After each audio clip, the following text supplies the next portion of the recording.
ভ্ৰাম্যমাণ থিয়েটাৰৰ নতুন সংযোজন ৰাজধানী থিয়েটাৰ। অসমৰ মঞ্চ জগতৰ জনপ্ৰিয় অভিনেতা মৃদুল ভূঞাৰ লগতে মোহময়ী অভিনেত্ৰী কমে জুনজুন বৰা আৰু কাজল শৰ্মাই অভিনয়েৰে আমোদ দিব দৰ্শকক। তপস্যা বিশ্বনাথ জীয়াই আছে আৰু মচি দিম তোমাৰ সেন্দুৰ। এই তিনিখন জনপ্ৰিয় নাটেৰে দৰ্শকৰ মন মোহিবলৈ সক্ষম হ'ব বুলি ব্যক্ত কৰে ৰাজধানী থিয়েটাৰৰ প্ৰযোজিকা মল্লিকা ৰয়ে। ইতিমধ্যে বাইহাটা চাৰিআলি সমীপৰ মাণ্ডাকাটাস্থিত কুং নগৰৰ স্থায়ী আখৰা গৃহ নিৰ্মাণৰ ভীষণ ব্যস্ততা। সজাই পৰাই ৰূপ দিয়া হৈছে আখৰা গৃহ। ইতিমধ্যে সাজি উলিওৱা হৈছে মঞ্চ আদি কৰি বহুতো কাৰিকৰী ব্যৱস্থাসমূহ। অহা 17 আগষ্টৰ পৰা নাট্য প্ৰদৰ্শন হ'ব বুলি ব্যক্ত কৰে ৰাজধানী থিয়েটাৰৰ কৰ্তৃপক্ষই। আমি ইতিমধ্যে ধৰক আমাৰ কেম্পৰ যিখিনি কাম সেইখিনি আমাৰ 90% কাম আমি সম্পূৰ্ণ কৰিছোঁ। বাকী আমাৰ নাটকৰ লগত জড়িত যিখিনি আমাৰ ছেটৰ কাম সেইখিনি আমাৰ কাম চলি আছে। আৰু বাকী চলি আছে গোটেইখিনি চলি থাকিব লগা ধৰণৰকৈ।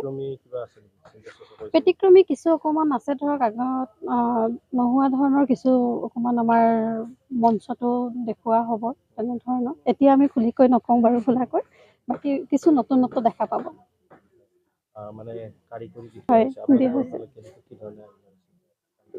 সেইটো আমাৰ ধৰক ভালকৈ আগবাঢ়িছে। সেইটো আমি অকণমান বেলেগ ধৰণৰ কৌশল অকণমান দেখাবলৈ চেষ্টা কৰিম। সেইখিনি সময়ত সকলোৱে দেখা পাব। ৰাইজে ভাল পাব বুলি এটা আশা কৰিছোঁ। সকলোৱে আশীৰ্বাদো কৰিব। তিনিখনৰ দুখন হ'ল অভিজিত ভট্টাচাৰ্যদেৱৰ, তেখেতৰ হ'ল তপস্যা আৰু মচি দিম তোমাৰ সেন্দুৰ, আৰু ৰাজদ্বীপৰ হ'ল বিশ্বনাথ জীয়াই আছে। আৰু আমি ৰাইজৰ মাজলৈ আমি যাম 17 আগষ্টত। আখৰা আমাৰ ডেট এতিয়াও ফাইনেল কৰা নাই। জুনৰ শেষৰ ফালে আমি যাম বুলি ভাবিছোঁ। প্ৰথম কথা, মই আজি 5 বছৰ পিছত আকৌ আহিছোঁ। আজি 5 বছৰ লকডাউনৰ আগতে মই থিয়েটাৰত আছিলোঁ। পুনৰ মোৰ এতিয়া নতুন যাত্ৰা বুলি ক'লেও বেয়া নহয় 5 বছৰ পাছত। আৰু মোৰ ভাগ্য মৃদুলদাৰ লগত মই থাকিবলৈ পাইছোঁ।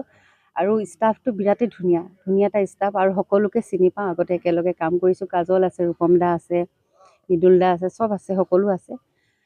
ভাল এটা অনুভৱ, খুব ধুনীয়া এটা পৰিৱেশ, আহি ভাল লাগিছে। আৰু মল্লিকা বাইদেউ খুব ভাল, দাদাও খুব যথেষ্ট ভাল, মৰমীয়াল হয়। আৰু আমাৰ থাকি ভাল লাগিব, পৰিৱেশটো বিৰাট ধুনীয়া। আৰু বেছি দিন নাই, আমি এই মাহৰ লাষ্টৰ ফালৰ পৰা ৰিহাৰ্চেল আৰম্ভ কৰিম। আৰু সকলোৰে পৰা আশীৰ্বাদ বিচাৰিছোঁ আমাৰ থিয়েটাৰখন, ৰাজধানী থিয়েটাৰ, যাতে আমি আগুৱাই যাব পাৰোঁ। আহ্বান জনাইছোঁ, সকলোৱে চাবলৈ আহিব। চাগে খুব ধুনীয়াকৈ আগবাঢ়িছে। নতুন থিয়েটাৰ বুলিব নোৱাৰি, কাম খুব তুংগত। আৰু প্ৰযোজকৰ ফালৰ পৰাও তেখেতসকলে কোনো হেমাহি কৰা নাই। খুব ধুনীয়াকৈ খুব সোনকালে যাতে আখৰা গৃহটো প্ৰস্তুত হৈ উঠে চেষ্টা কৰি আছে। আৰু আমিও ৰৈ আছোঁ ৰিহাৰ্চেলৰ সেই দিনটোলৈ, কেতিয়াৰ পৰা আৰম্ভ কৰিব পাৰোঁ। যথেষ্ট এটা মানে মন গৈ আছে কেতিয়াৰ পৰা আমি আৰম্ভ কৰোঁ গোটেইকেইজনৰে।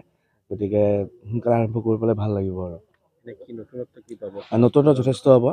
নাটক 3খনটো ইতিমধ্যে গম পাইছে চাগে। অভিজিত ভট্টাচাৰ্যদেৱৰ 2খন নাটক, তপস্যা আৰু মচি দিম তোমাৰ সেন্দুৰ, আৰু ৰাজদ্বীপ দাৰ বিশ্বনাথ জীয়াই আছে।